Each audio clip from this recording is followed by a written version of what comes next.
Phone ಮಾಡಲೇ ಇಲ್ಲ.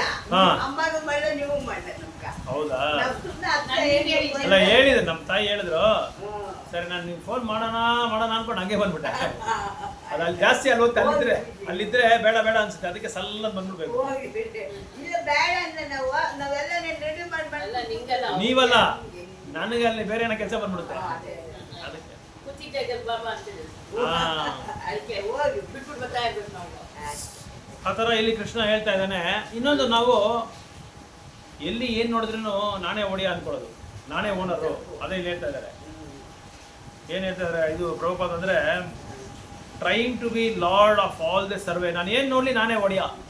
ಇದು ಯಾರ್ದಪ್ಪ? ಇವಾಗ ಯಾರ ಹತ್ರ ಫ್ರೆಂಡ್ಸ್ ಸ್ನೇಹಿತರ ಹತ್ರ ಮಾತಾಡ್ಕೊತಾ ಇರ್ತೀರಿ, ಮುಖ್ಯವಾಗಿ ಮೊದಲಿನಲ್ಲಿ ಗೃಹ ಪ್ರವೇಶದಲ್ಲಿ ನಾಮಕರಣದಲ್ಲಿ ಹೋಗುವಾಗ ಏನೋ ಮಾತಾಡ್ತಾ ಇದ್ರೆ, ನಂದು ಒಂದು 50 ಎಕರೆ ಇತ್ತಪ್ಪ, ಗೌರ್ಮೆಂಟ್ ಅವ್ರು ಹೊಡ್ಕೊಂಡು ಇದು ಅದನ್ನ ಎತ್ಕೊಂಡು ತೊಗೊಂಡ್ಬಿಟ್ರಲ್ಲ, ಎಲ್ಲ ಇದು ಮಾಡ್ಕೊಂಡ್ಬಿಟ್ರು, ಲಿಟಿಗೇಷನ್ ಕೊಟ್ಟೋಯ್ತು.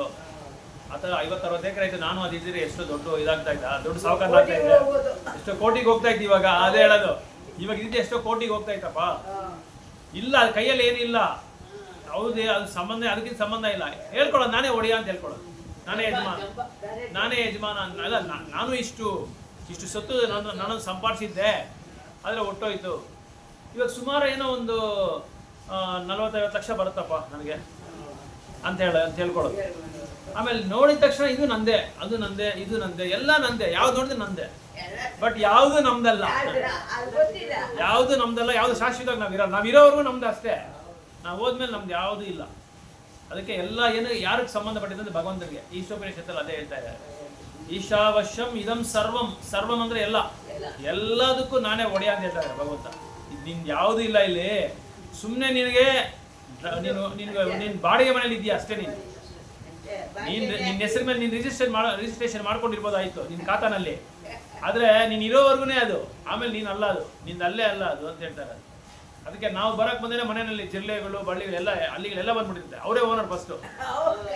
ಅವ್ರು ಬಂದು ನಂದೇ ಮನೆ ಅಂತ ಅದು ಓಡಾಡ್ತಾ ಇರ್ತದೆ. ಅದಕ್ಕೆ ಇದು ಭಗವಂತ ಹೇಳ್ತಾ ಇದ್ದಾನೆ, ಟ್ರೈಂಗ್ ಟು ಬಿ ಲಾರ್ಡ್. ಅದೇ ಇದು ಶ್ವೇತೇಶ್ವರ ಉಪನಿಷತ್ತು ಅಂತ ಹೇಳ್ತಾ ಇದ್ದಾರೆ, ತಮ್ ಈಶ್ವರನಾಂ ಪರಮಂ ಮಹೇಶ್ವರಂ under the spell of Lord Shiva and Lord Brahma in the Vedas. The supreme Lord is described as ತಮ್ ಈಶ್ವರನಾಂ. ಈಶ್ವರನಾಂ ಅಂದ್ರೆ ನಾನೇ ಕಂಟ್ರೋಲರ್ ಅಂತ ಅರ್ಥ. ಶಿವನ ಹೆಸರಲ್ಲ ಆಕ್ಚುಲ್ ಈಶ್ವರ, ಕೃಷ್ಣನ ಹೆಸರು ಈಶ್ವರ. ಶಿವ ಅಂದ್ರೆ ತುಂಬಾ ಮಂಗಳಕರವಾದವರು ಅಂತ ಅರ್ಥ. ಈಶ್ವರ ಅಂದ್ರೆ ಇಡೀ ಬ್ರಹ್ಮಾಂಡನೇ ನನ್ನ ಕಂಟ್ರೋಲ್ ಅಲ್ಲಿ ಇದೆ, ನಾನೇ ಅದಕ್ಕೆ ನಾನೇ ನಿಯಂತ್ರಣ ಮಾಡೋದು ಅಂತ ಅರ್ಥ. ಅದಕ್ಕೆ ಈಶ್ವರ ಅಂತ ಹೆಸರು ಅದಕ್ಕೆ. The lord is the master of material nature and the condition souls R under the stringent rules of material nature. ಇಲ್ಲಿ ಭೌತಿಕ ಪ್ರಪಂಚ, ಆಧ್ಯಾತ್ಮಿಕ ಪ್ರಪಂಚ ಅಂತ 2 ಪ್ರಪಂಚ ಇದೆ. ಆಧ್ಯಾತ್ಮಿಕ ಪ್ರಪಂಚಕ್ಕೂ ನಾನೇ ಒಡೆಯ, ಭೌತಿಕ ಪ್ರಪಂಚಕ್ಕೂ ನಾನೇ ಒಡೆಯ. ಈ ಭೌತಿಕ ಪ್ರಪಂಚದಲ್ಲಿ ತೀವ್ರವಾದ ನಿಯಮಗಳಿರುತ್ತೆ. ಆದರೆ ನಾವೇನು ಮಾಡ್ತೀರಿ, ಇಲ್ಲಿ ಅನುಭವಿಸ್ಬೇಕು, ಎಂಜಾಯ್ ಮಾಡಬೇಕು, ನಾವು ಸಂತೋಷವಾಗಿರ್ಬೇಕು ಅಂತ ನಾವಿಲ್ಲಿ ಬರ್ತೀವಿ. ಈ ಭೌತಿಕ ಪ್ರಪಂಚಕ್ಕೆ ಬರ್ತೀವಿ. ಅದು ಬೇಡ ಅಂದ್ಬಿಟ್ಬಿಟ್ಟು ಬರೋದು ನಾವು. ಭಗವಂತನೇ ಬೇಡ, ಭಗವಂತ ನಾನು ಬಾಸ್ ಆಗಿದ್ದಾನೆ, ನಾನು ಬಾಸ್ ಆಗಿರ್ಬೇಕು.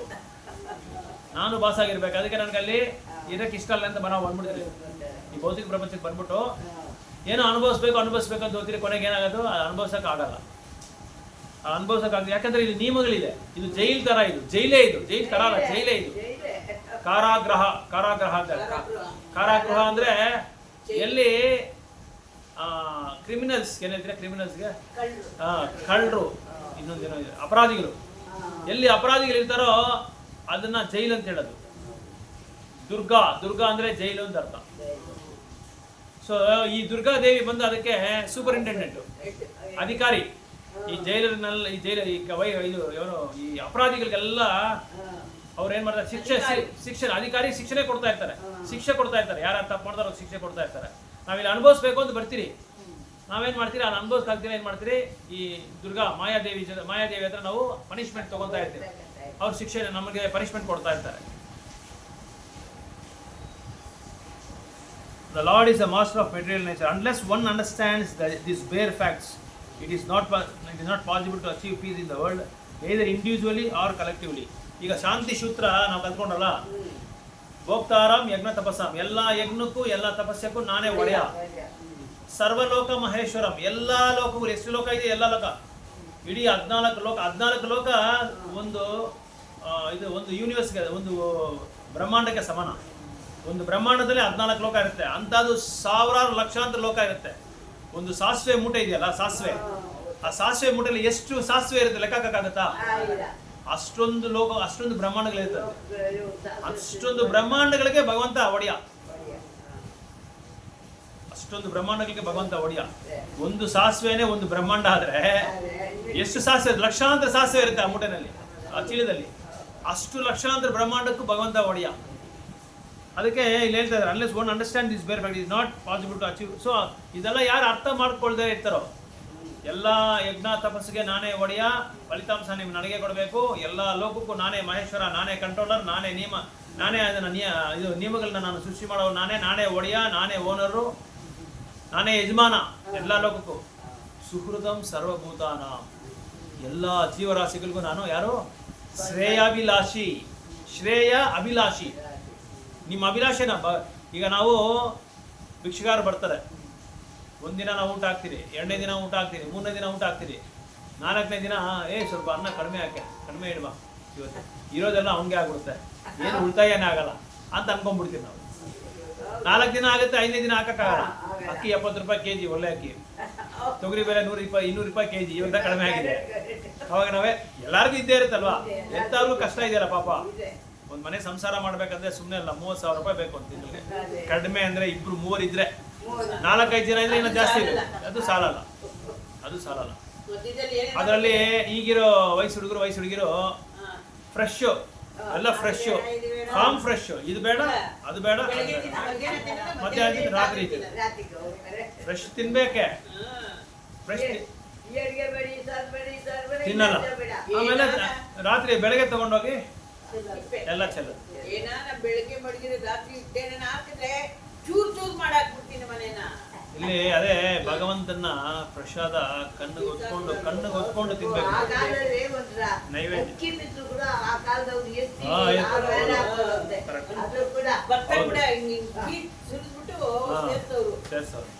ಅವ್ರಿಗೆ ಬೆಲೆ ಗೊತ್ತು. ಆಮೇಲೆ ಅನ್ನ ಬಂದು ಅನ್ನಪೂರ್ಣೇಶ್ವರಿ. ಯಾರು ಊಟನ ಇದು ಚೆಲ್ತಾರೋ ಬಿಸಾಕ್ತಾರೋ ಅವ್ರಿಗೆ ಅನ್ನ ಸಿಕ್ಕಲ್ಲ ಅಂತ ಹೇಳ್ತಾ ಇದ್ರು. ತಿನ್ನ ಕೂಡ ಸಿಕ್ಕಲ್ಲ ಅಂತ ಅಂತ, ಯಾಕಂದ್ರೆ ಭಗವಂತನ ಆಶೀರ್ವಾದ, ಅದು ಪ್ರಸಾದ ಅದು. ಸೊ ಈ ತರ ಇಲ್ಲಿ ಇದು ಭಗವಂತ ಹೇಳ್ತಾ ಇದ್ದಾನೆ, this is a sense of Krishna consciousness law. ಇದನ್ನ ಯಾರು ಅರ್ಥ ಮಾಡ್ಕೊಂತಾರೋ ಈ 3 ಸೂತ್ರಗಳನ್ನ, ಅವ್ರಿಗೆ ಶಾಂತಿ ಸಿಗುತ್ತೆ. ಜ್ಞಾತ್ವಾಮಾಂ ಶಾಂತಿ ರಚಿತ. ನಿಮ್ಗೆ ಶಾಂತಿ ಬೇಕಾದ್ರೆ ಇದು 3 ಅರ್ಥ ಮಾಡ್ಕೊಬೇಕು, ಈ 3 ಪಾಯಿಂಟ್ ಅರ್ಥ ಮಾಡ್ಕೋಬೇಕು. ಎಲ್ಲ ತಪಸ್ಸಿಗೆ, ಎಲ್ಲ ಯಜ್ಞಕ್ಕೆ ನಾನೇ ಒಡೆಯ. ನೆಕ್ಸ್ಟ್ 2ನೇದು, ಎಲ್ಲ ಲೋಕಕ್ಕೂ ನಾನು Maheshwara.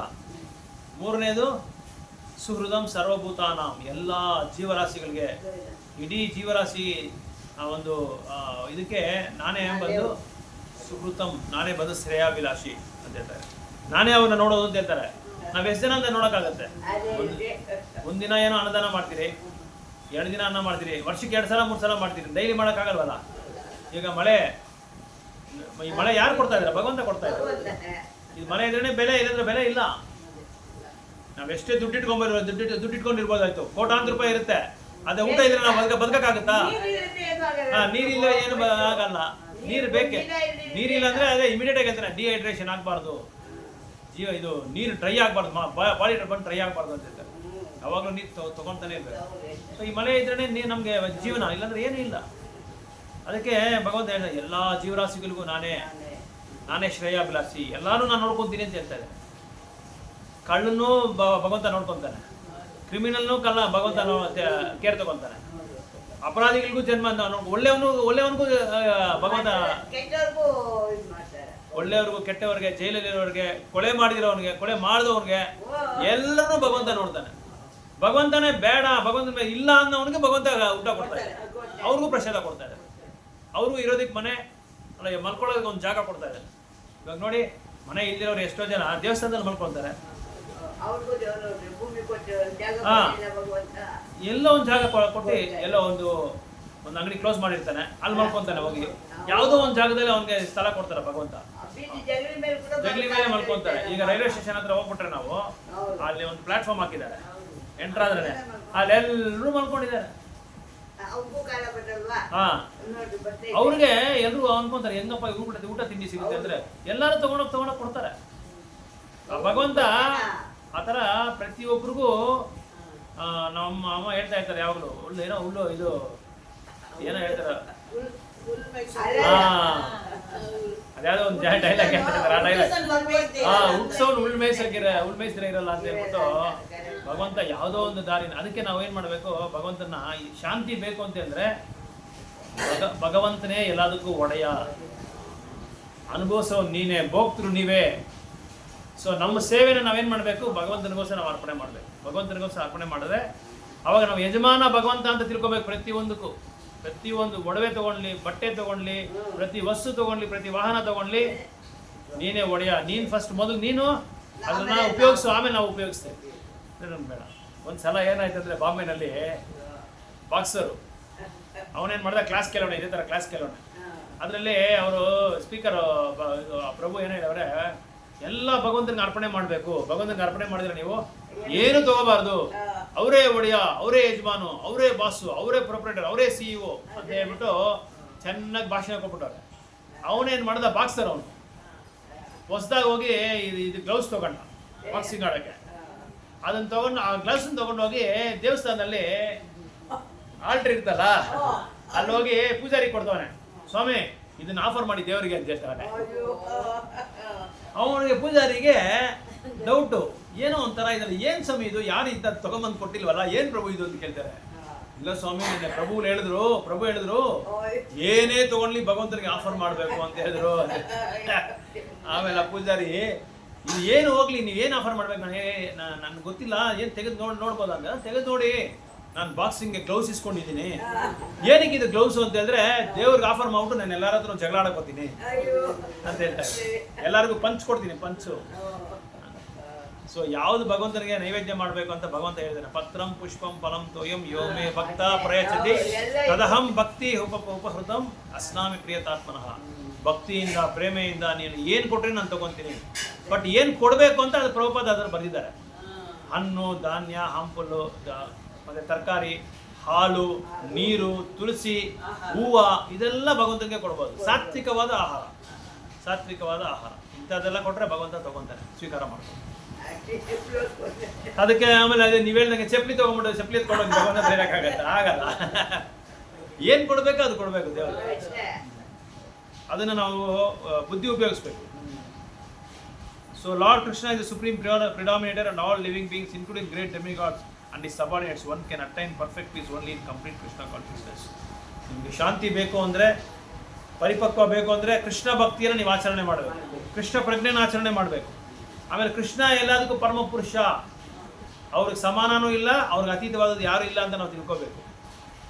The 5th chapter is a practical explanation of Krishna consciousness, generally known as Karma Yoga.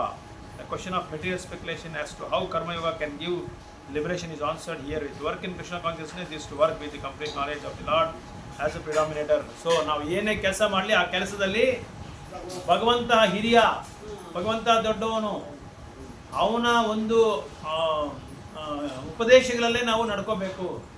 Bhagavad Gita ಏನು ಹೇಳಿದ್ದಾರೆ, ಅದರಲ್ಲಿ ಏನು ಉದ್ದೇಶ, ಅದು ಉದ್ದೇಶ ಏನು ಉಪದೇಶ ಮಾಡಿದ್ದಾರೆ ಅದರಲ್ಲೇ ನಾವು ಅದನ್ನೇ ನಾವು ಆಚರಣೆ ಮಾಡಬೇಕು, ಬೇರೆದಲ್ಲಿ ಆಚರಣೆ ಮಾಡ್ಕೋಬಾರ್ದು. ಅದಕ್ಕೆ ಭಗವಂತ ಏನು ಹೇಳಿದ್ದಾನೆ, ರಾಜವಿದ್ಯಾ ರಾಜಗುಹ್ಯಂ ಪವಿತ್ರಂ ಇದಮುತ್ತಮಂ ಪ್ರತ್ಯಕ್ಷಾವಗಮಂ ಧರ್ಮಂ ಸುಸುಖಂ ಕರ್ತುಂ ಅಭಿಗಮ್. ಈ ಭಗವದ್ಗೀತಾ ಬಂದು ವಿದ್ಯೆಗಳಲ್ಲೇ ರಾಜ ಅಂತೆ. ಎಲ್ಲ ವಿದ್ಯೆಕ್ಕ ಉತ್ತಮವಾದ ವಿದ್ಯೆ ಏನಂದ್ರೆ ಭಗವದ್ಗೀತಾ. ರಾಜಗುಹ್ಯಂ, ಇದ್ರ ತರ ರಹಸ್ಯ ಬೇರೆ ಯಾವುದೂ ಇಲ್ಲ. ಇದು ಗುಪ್ತ. ಈ ಭಗವದ್ಗೀತಾ ಬಂದು ರಹಸ್ಯ, ದೊಡ್ಡ ರಹಸ್ಯ. ರಾಜಗುಹ್ಯಂ, ರಹಸ್ಯದಲ್ಲೇ ರಾಜನ್ ತರ ಇದೆ, ಹಿರಿಯವಾದದಿದೆ, ಉತ್ತಮವಾದದಿದೆ. ಪ್ರತ್ಯಕ್ಷ ಅವಗಮಂ, ಇದನ್ನ ಯಾರು ಆಚರಣೆ ಮಾಡ್ತಾರೋ ಅವರಿಗೆ ಸುಸುಖಂ ಕರ್ತುಂ ಅಭಿಗಮ್, ಸುಖ ಶಾಂತಿ ಇರುತ್ತೆ. ಸಂತೋಷವಾಗಿ ನಾವು ಇದನ್ನ ಆಚರಣೆ ಮಾಡ್ಬೋದು, ಸಂತೋಷವಾಗಿ ಇದನ್ನ ಆಚರಣೆ ಮಾಡಬೇಕು ಅಂತ ಹೇಳ್ತಾರೆ.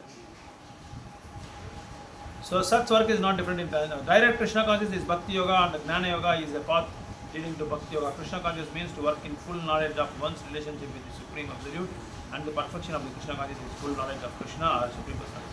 ಸೊ ಕೃಷ್ಣ ಭಕ್ತಿ ಅಂದರೆ ಏನು ಪ್ರಭುಪಾದ ಹೇಳ್ತಾ ಇದ್ದಾರೆ, ಭಗವಂತನಿಗೆ ಸಂಬಂಧಪಟ್ಟಿದ್ದು ಯಾವುದಾದ್ರೂ ನಾವು ಮಾಡ್ಕೋಬೋದು, ಬಳಸ್ಕೋಬೋದು. ಅದೇ ಅದು ಅವನ ಸಂಬಂಧವಾಗಿರ್ಬೇಕು. ಅದು ಕೃಷ್ಣ ಭಕ್ತಿಗೆ ಸಂಬಂಧವಾಗಿರ್ಬೇಕು. ಅದಕ್ಕೆ ಏನು ಮಾಡ್ಬೇಕು, ಕೃಷ್ಣ ಭಕ್ತರ ಜೊತೆ ನಾವು ಸೇರ್ಬೇಕು. ಸತ್ಸಂಗ ಮಾಡ್ತಾ ಏನ್ ಮಾಡ್ತಾರೆ ಅವರು, ಕೃಷ್ಣ ಭಕ್ತಿನ ಹೆಂಗೆ ಸೇರಿಸ್ಕೊಳ್ಳೋದು ಅಂತ, ಹೆಂಗೆ ಕನೆಕ್ಟ್ ಮಾಡೋದು ಕೃಷ್ಣನ ಅಂತ ಅವ್ರು ಹೇಳ್ಕೊಡ್ತಾರೆ. ಹೆಂಗೆ ಸಂಪರ್ಕ ಮಾಡ್ಕೊಳ್ಳೋದು ಕೃಷ್ಣನ, ಸತ್ಸಂಗ ಬರ. ಅದೇ ಭಕ್ತರ ಜೊತೆ ಇದ್ರೆ ಅವ್ರು ನೋಡ್ಕೊಂಡ್ಬಿಡ್ತಾರೆ. ಅವ್ರು ನಮ್ಮನ್ನ ಸ್ವಲ್ಪ ಕ್ರಮೇಣ ನಮ್ಮನ್ನು ಕರ್ಕೊಂಡು ಹೋಗ್ತಾ ಇರ್ತಾರೆ. ಕೃಷ್ಣ ಭಕ್ತಿಲಿ ಯಾವಾಗಲೂ ಹೆಂಗಿರೋದು, ಯಾವಾಗಲೂ ಕೃಷ್ಣನ್ನೇ ನಾವು ಸ್ಮರಣೆ ಮಾಡೋದು ಹೇಗೆ, ಕೃಷ್ಣನ ಕೇಂದ್ರೀಕರಣ ಮಾಡೋದು ಹೇಗೆ, ಅದನ್ನೆಲ್ಲ ಅವ್ರು ಹೇಳ್ಕೊಡ್ತಾ ಇರ್ತಾರೆ ನಮಗೆ. Direct Krishna. A pure soul is an eternal servant of God as his fragmented part and parcel. He comes into contact with Maya due to the desire to lord it over Maya, and that is the cause of his many sufferings. ದುಃಖಕ್ಕೆ ಕಾರಣ ಏನು ಅಂತ ಹೇಳ್ತಾ ಇದ್ದಾರೆ.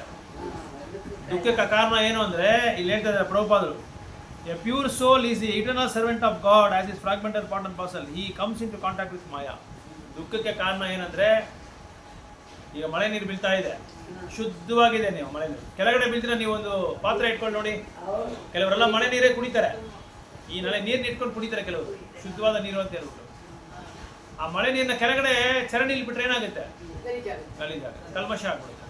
ಆ ಥರ ನಾವು ಈ ಆತ್ಮ ಶುದ್ಧವಾದದ್ದು. ಇದು ಸಚ್ಚಿದಾನಂದ ಸ್ವರೂಪ. ಭಗವಂತ ಹೇಗೆ ಸಚ್ಚಿದಾನಂದ ವಿಗ್ರಹ ಅಂತ ಆ ಒಂದು ಲಕ್ಷಣ ಇಟ್ಕೊಂಡಿದ್ದಾರೋ, ಅದೇ ಗುಣ ಈ ಆತ್ಮದಲ್ಲಿ ಇರುತ್ತೆ ಯಾಕಂದ್ರೆ ನಾವೆಲ್ಲ ಭಗವಂತನ ಅಂಶ. ಸೊ ನಮ್ಮಲ್ಲಿ ಆ ಸಚ್ಚಿದಾನಂದ ಸ್ವರೂಪ ಇರುತ್ತೆ.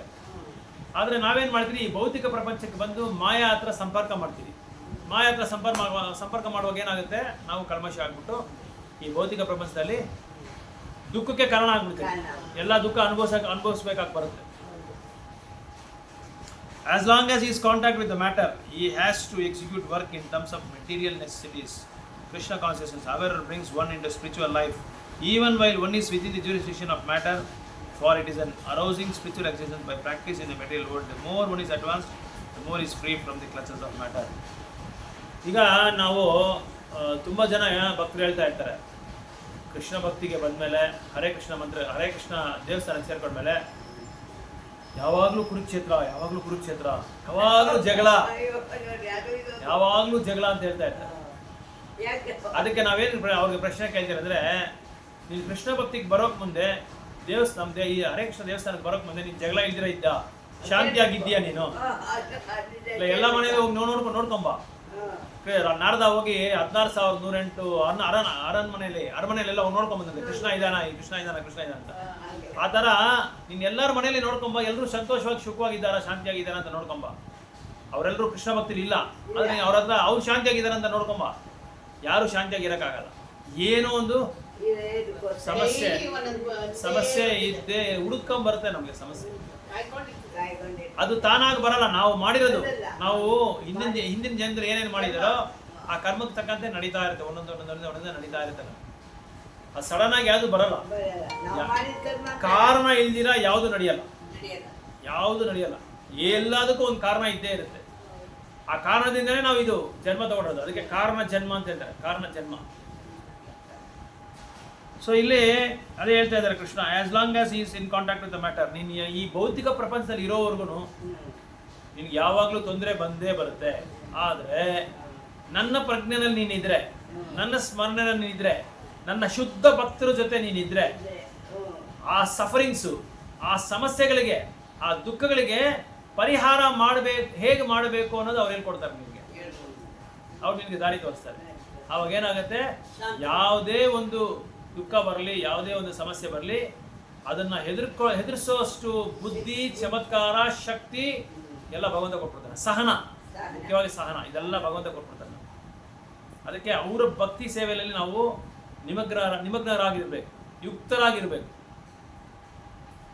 The Lord is not partial toward anyone. Everything depends on one's practical performance of duties in Krishna consciousness, which helps one control the senses in every respect and conquer the influence of desire and anger. So ನಾವು ಹೇಗೆ ಎಷ್ಟು ಶತವಿಧ ಭಗವಂತನಿಗೆ ಭಕ್ತಿ ಸೇವೆಯಲ್ಲಿ ಆಧಾರ ಪಡ್ತಿರೋ ಅಷ್ಟು ಶತವಿಧ ಭಗವಂತ ನಮ್ಮನ್ನು free ಮಾಡ್ತಾ ಇರ್ತಾನೆ. ಅವಾಗ ಏನಾಗುತ್ತೆ, ಈ ಆಸೆ, ಕಾಮ ಕ್ರೋಧ ಇದನ್ನೆಲ್ಲ ಜಯಿಸೋದಕ್ಕೆ ನಮಗೆ ಈಸಿ ಆಗುತ್ತೆ, ಕಡಿಮೆ ಆಗುತ್ತೆ. And one who stands fast in Krishna consciousness, controlling the above mentioned passions, remains factually in the transcendental stage or Brahma Nirvana. So one who stands fast, ಯಾರು ಬೇಗ ಅಭಿವೃದ್ಧಿ ಆಗ್ತಾರೋ ಕೃಷ್ಣ ಭಕ್ತಿನಲ್ಲಿ, ಅವ್ರಿಗೆ ಈ ರಜೋಗುಣ ತಮೋಗುಣದಿಂದ ದೂರ ಆಗ್ತಾ ಇರ್ತಾರೆ. There is a gradual process of elevation in the practice of yama, niyama, hasana, pranayama, pratyahara. ಇದು 8 stages. ಅಷ್ಟಾಂಗ ಯೋಗ, ಯಮ, ನಿಯಮ, ಹಾಸನ, ಪ್ರಾಣಾಯಾಮ, ಪ್ರತ್ಯಾಹಾರ, ಧ್ಯಾನ, ಧರ್ಮ, ಧ್ಯಾನ, ಸಮಾಧಿ. ಇದು 8 ಸ್ಟೇಜಸ್ಸು. ಇದು ಯೋಗ. ಮೊನ್ನೆ ಹೇಳ್ದಲ್ಲ, ಶ್ವಾಸ ಹೇಳ್ಕೊಳ್ಳೋದು, ಬ್ರೀತ್ ಇನ್ ಬ್ರೀತ್ ಔಟ್, ಬ್ರೀತ್ ಇನ್ ಬ್ರೀತ್ ಔಟ್, ಶ್ವಾಸ ಹೇಳ್ಕೊಳ್ಳೋದು, ಶ್ವಾಸ ಬಿಡೋದು. ಆಮೇಲೆ ಈ 2 ಕಣ್ಣು ಹುಬ್ಬುಗಳ ಮೇಲೆ ಹಿಂಗೆ ನೋಡ್ಕೊಂಡು ಧ್ಯಾನ ಮಾಡೋದು, ಈ ಮೂಗಿನ ತುದಿನ ಮೇಲೆ ಹಿಂಗೆ ಧ್ಯಾನ ಮಾಡ್ಕೊಳ್ಳೋದು. ಇದನ್ನೆಲ್ಲ ಇದು ಅಷ್ಟಾಂಗ ಯೋಗ ಹೇಳ್ಕೊಳ್ಳುತ್ತೆ. ಆದರೆ ಇದೆಲ್ಲ ಯಾವುದು ಈ ದಿನಸರಿ ಜೀವನದಲ್ಲಿ ನಮಗೆ ಅಭ್ಯಾಸ ಮಾಡೋ ಅವಶ್ಯಕತೆ ಇಲ್ಲ. ಕರೆಕ್ಟಾಗಿ ಶುದ್ಧವಾಗಿ ನಾವು ಭಗವಂತನ ನಾಮ 20 ರೌಂಡ್ 25 ರೌಂಡ್ ಮಾಡಿಬಿಟ್ರೆ ಎಲ್ಲ ಯೋಗನೂ ಬಂದ್ಬಿಡ್ತದೆ. ಅಷ್ಟಾಂಗ ಯೋಗ, ಹಾರ್ಟ್ ಅಟ್ಯಾಕು, ಬ್ರೀತಿಂಗ್ ಪ್ರಾಬ್ಲಮ್ಮು, ಎಲ್ಲ ಪ್ರಾಬ್ಲಮ್ ತಂದು ಎಲ್ಲಾನು ಕ್ಲಿಯರ್ ಆಗಿಬಿಡುತ್ತೆ. ಆಕ್ಸಿಜನ್ ಎಲ್ಲ ಪಂಪ್ ಆಗಿಬಿಡುತ್ತೆ ಫುಲ್ಲಾಗಿ.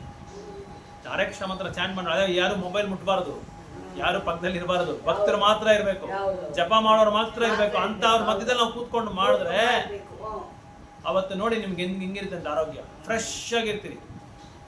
150 kg ಕೂಡ 50 kg ಕಡಿಮೆ ಆಗ್ಬಿಡ್ತೀವಿ ನಾವು, ಅಷ್ಟು ಫ್ರೆಶ್ ಆಗಿರುತ್ತೆ. ಮೈಯಲ್ಲಿರೋ ಇದು ವೆಯ್ಟ್ ಎಲ್ಲ ಕಡಿಮೆ ಆಗ್ಬಿಡುತ್ತೆ, ಬೆಂಡ್ ಥರ ಆಗ್ಬಿಡುತ್ತೆ, ಫ್ರೆಶ್ ಆಗಿರುತ್ತೆ ಮೈಂಡ್. ಅವಾಗ 64 ಅದಕ್ಕೆ 64 ರೌಂಡ್ ಮಾಡುವಂತಾರೆ ಜಪ. 64 ರೌಂಡ್ ಜಪ ಮಾಡಿಬಿಟ್ರೆ ನಮ್ಮ ಮೈಯಲ್ಲಿರೋ ಇದೆಲ್ಲ ಹೊಟ್ಟೋಗ್ಬಿಡುತ್ತೆ. ಇದು ಭಾರ 150 kg ಭಾರ ಬಂದು ನಾನು ನಮ್ಮ ಬಾಡಿ ಭಾರ ಅಲ್ಲ, ಮನಸ್ಸಲ್ಲಿರೋ ಭಾರ, ಮನಸ್ಸಿನಲ್ಲಿರೋ ಭಾರ ಎಲ್ಲ ಕಡಿಮೆ ಆಗ್ಬಿಡುತ್ತೆ. ತುಂಬ ಜನ ಇದನ್ನು ಹೇಳ್ತಾರೆ, 20 ಬನೇ ಬಾగుండే ప్రభు, 40 రౌండ్లు చేస్తుంది చాంటింಗು, నేను ఎక్కడ ಫುಲ್ ಬಾಡಿ ಅಂತ ಲೈಟ್ అయిపోయింది ప్రభు ಅಂತ ಹೇಳ್ತಾರೆ. ಆಮೇಲೆ ಯಾಕಂದರೆ ಅದ್ರ ಏನು ಮಾಡುತ್ತೆ ಅಂದರೆ ಕಂಟ್ರೋಲ್ ಬಂದ್ಬಿಡುತ್ತೆ, ಫುಲ್ಲು ನಮ್ಮ ಮೈಂಡ್ ಕಂಟ್ರೋಲ್ ಬಂದ್ಬಿಡುತ್ತೆ, ಮನಸ್ಸನ್ನ ಕಂಟ್ರೋಲ್ ಮಾಡಿಬಿಡುತ್ತೆ. ಒಂದು ಮನಸ್ಸನ್ನು ನಾವು ಕಂಟ್ರೋಲ್ ಮಾಡಿಬಿಟ್ರೆ ಇಡೀ ದೇಹದಲ್ಲಿ ಏನೇನು ಕಾಯಿಲೆ ಇದೆ ಎಲ್ಲ ಹೊಟ್ಟೋಗ್ಬಿಡುತ್ತೆ. ಆದರೆ ಬುದ್ಧಿ ಉಪಯೋಗಿಸ್ಬೇಕು. ಆ ಬುದ್ಧಿ ಎಲ್ಲಿಂದ ಬರುತ್ತೆ ನಮಗೆ? ಗೀತಾ ಶಾಸ್ತ್ರಗಳು ಓದಬೇಕು, ಆಚಾರ್ಯ ಬರ್ದಿರೋ ವರ್ಣನೆ, ಪ್ರಭುಪಾದ ಪರ್ಪೋರ್ಟ್ಸು, ಇದೆಲ್ಲ ನಾವು ಓದ್ತಾ ನಮ್ಗೆ ಏನಾಗುತ್ತೆ, ಜ್ಞಾನ ಸ್ವಲ್ಪ ಜಾಸ್ತಿ ಆಗಿ ಯಾವ ರೂಟಲ್ಲಿ ನಾವು ಹೋದ್ರೆ ನಮ್ಗೆ ಈ ಕಷ್ಟಗಳಿಗೆ ಪರಿಹಾರ ಸಿಗುತ್ತೆ ಅನ್ನೋದು. ಅದಕ್ಕೆ ದೊಡ್ಡವ್ರು ಹಿರಿಯರೆಲ್ಲ ನೋಡಿ ಆರಾಮಾಗಿ ಅವಾಗ ಈ ಚೇರ್ ಇತ್ತು, ಆಮ್ ಚೇರ್, ಈಸಿ ಚೇರು, ಅದೆಲ್ಲ ಕೂತ್ಕೊಂಡ್ಬಿಟ್ಟು ಈ ಥರ ಮಾಡಬೇಕು ನೀನು, ಆ ಥರ ಮಾಡಬೇಕು ನೀನು ಕರೆಕ್ಟಾಗಿ ಹೇಳ್ತಾ ಇದ್ದೆ. ಕೂತ್ಕೊಂಡು ಜಾಗದಲ್ಲಿ ಇಂಜಿನಿಯರ್ ಬೇಡ, ಯಾವನು ಬೇಡ. ಅವ್ರು ಮನೆ ಕಟ್ಟುವಾಗೂ ಅಷ್ಟೇ ಇದೇ ಥರ ಕಟ್ಬೇಕಂತ ಅಲ್ಲಿ ಕೂತ್ಕೊಂಡು ಹೇಳ್ತಾನೆ. ಅವ್ನು ಇಂಜಿನಿಯರ್ ಎಲ್ಲ ಕಂಪ್ಯೂಟರ್ ಹಾಕ್ಬಿಟ್ಟು ಆ ಆ್ಯಪ್ ಎಲ್ಲ ಡೌನ್ಲೋಡ್ ಮಾಡ್ಕೊಂಡು ವೆಬ್ಸೈಟ್ಗೆ ಹೋಗಿ ಚೆಕ್ ಮಾಡಿ ಇದೆಲ್ಲ ಮಾಡಿ ಅವ್ನು ಮಾಡೋದಲ್ಗೆ ಇವ್ರು ಕೂತ್ಕೊಂಡ ಜಾಗದಲ್ಲಿ ಕರೆಕ್ಟಾಗಿ ಹೇಳ್ತಾರೆ, ಇದೇ ಥರ ಇರಬೇಕು, ಇಷ್ಟೇ ಇರಬೇಕು. ಅಲ್ಲಿ ನಮ್ಮ ಅಂಗಡಿ ಹತ್ರ ಡ್ರೈನೇಜ್ ಹಾಕಿದ್ರು ಆ ಕಾಲದಲ್ಲಿ. ಅವ್ನು ಹಾಕಿರೋ ಡ್ರೈನೇಜಲ್ಲಿ ಇದುವರೆಗೂ ಯಾರಿಗೂ ಹಾಕಕ್ಕೆ ಬರಲ್ಲ, ಆ ಥರ ಅಷ್ಟು ಚೆನ್ನಾಗಿ ಹಾಕಿದ್ದಾನೆ ಡ್ರೈನೇಜ್. ಓದಿಲ್ಲ, ಏನಿಲ್ಲ, ಏನು ಸಂಸ್ಕಾರ ಇಲ್ಲ ಅವನಿಗೆ, ಆದರೆ ಅನುಭವ, ಆ ಅನುಭವದಲ್ಲಿ ಕರೆಕ್ಟಾಗಿ ಹಾಕಿದ್ದಾನೆ. ಇವತ್ತು ಜೋರಾಗಿ ಮಳೆ ಬಂದ್ಬಿಟ್ರೆ ರೋಡ್ ಮೇಲೆಲ್ಲ ನೀರು ಬಂದ್ಬಿಡ್ತಿದೆ, ಬಾಲಾಜಿ ಥಿಯೇಟರಿಂದ ಎಲ್ಲ ಹೊಡ್ಕೊಂಡು ಬಂದ್ಬಿಡುತ್ತೆ. ಆ ಥರ ಈಗ ಮಾಡ್ತಾ ಇರೋ ಕೆಲಸ ಎಲ್ಲ ಹಂಗೆ. ಒಬ್ಬನಿಗೂ ಕೆಲಸ ನ್ಯಾಯವಾಗಿ ಯಾವ ಕೆಲಸನೂ ಗೊತ್ತಿಲ್ಲ, ಬಂದು ದುಡ್ಡೆಲ್ಲ ಹಾಳು ಮಾಡ್ತಾರೆ, ಎಲ್ಲ ಇರೋ ದುಡ್ಡೆಲ್ಲ ಹಾಳು ಮಾಡ್ತಾರೆ. ಅವನಿಗೆ ಗೊತ್ತಾಗಲ್ಲ, ಏನು ಗೊತ್ತಾಗಲ್ಲ, ಆ ಥರ ಮಾಡಲ್ಲ. ಅದಕ್ಕೆ ಅದಕ್ಕೆ ಕ್ವಾಲಿಫಿಕೇಶನ್ ಇರಬೇಕು. ಅದಕ್ಕೆ ಒಳ್ಳೆ ಇದರ ಹತ್ರ ನಾವು ಕಲಿಬೇಕು. ಅದಕ್ಕೆ ನಾವು ಅದೇ ಥರನೇ ಆಧ್ಯಾತ್ಮಿಕ ಜೀವನದಲ್ಲಿ ಕೂಡ ಏನೇನೋ ನಾವು ಆಚರಣೆ ಮಾಡೋದು. ಪಕ್ಕದಲ್ಲಿ ಯಾರೋ ಗೋಪಮ್ಮನೇನೋ ಮಾಡೋದು, ರಾಮಮ್ಮನೇನೋ ಮಾಡೋದು ಅಂತ ನಾವು ಫಾಲೋ ಮಾಡಬೇಕಾದ ಅವಶ್ಯಕತೆನೇ ಇಲ್ಲ, ಅವ್ರಿಗೆ ಇಲ್ಲ. ಇಲ್ಲಿ ನೋಡಬೇಕು, ಶಾಸ್ತ್ರ ನೋಡಬೇಕು ಏನಿದೆ ಅಂತ. ಮಕ್ಕಳಿಗೆ ಬಿಕ್ಕಲು ಬಂದರೆ ಆ ಕಾಲದಲ್ಲಿ ದಾರ ತೆಗೆದು ನಮ್ಮಮ್ಮ ಹೇಳ್ತಾ ಇದ್ದಾರೆ, ದಾರ ತೆಗೆದು ತಲೆ ಮೇಲೆ ಇರಬೇಕು ಅಂತ ಹೇಳ್ತಾರೆ. ಬಿಕ್ಕಲಿಗೆ ಬಂದರೆ ಅದೆಲ್ಲ ಅನುಭವ, ಒಂದು ಅನುಭವದಲ್ಲಿ ಹೇಳ್ತಾ ಇದ್ರು. ಈಗ ಯಾರು ಈ ಹಳ್ಳಿಗಳೆಲ್ಲ ಏನು ಗೊತ್ತಾಗಲ್ಲ ಪಾಪ ಅವ್ರಿಗೆ. ಬೆರಳನ್ನ ಎಂಜಿಲ್ ಮಾಡಿಕೊಂಡು ದಾರನ ಎಂಜಿಲ್ ಮಾಡ್ಕೊಂಡು ತಲೆ ಮೇಲೆ ಇರೋದು. ಆಲ್ರೆಡಿ ಇವಾಗ ಕಲ್ಮಶ ಜಾಸ್ತಿ, ಇನ್ಫೆಕ್ಷನ್ಗಳು ಜಾಸ್ತಿ, ಏನೂ ಗೊತ್ತಾಗಲ್ಲ ಆ ಥರ. ಯಾಕಂದ್ರೆ ನಮ್ಗೆ ಬರೋದೆಲ್ಲ ಮರ್ಸ್ಬಿಡ್ತಾರೆ. ನಾವು ಏನೇನ್ ಮಾಡ್ತಿದ್ರು ನೆನಪು ಬರಲ್ಲ. ಅದಕ್ಕೆ ನಾವು ಐಕ್ಯ ಮಾಡ್ಕೊಳ್ಳೋ ವ್ಯಕ್ತಿ ಕರೆಕ್ಟ್ ಆಗಿರ್ಬೇಕು.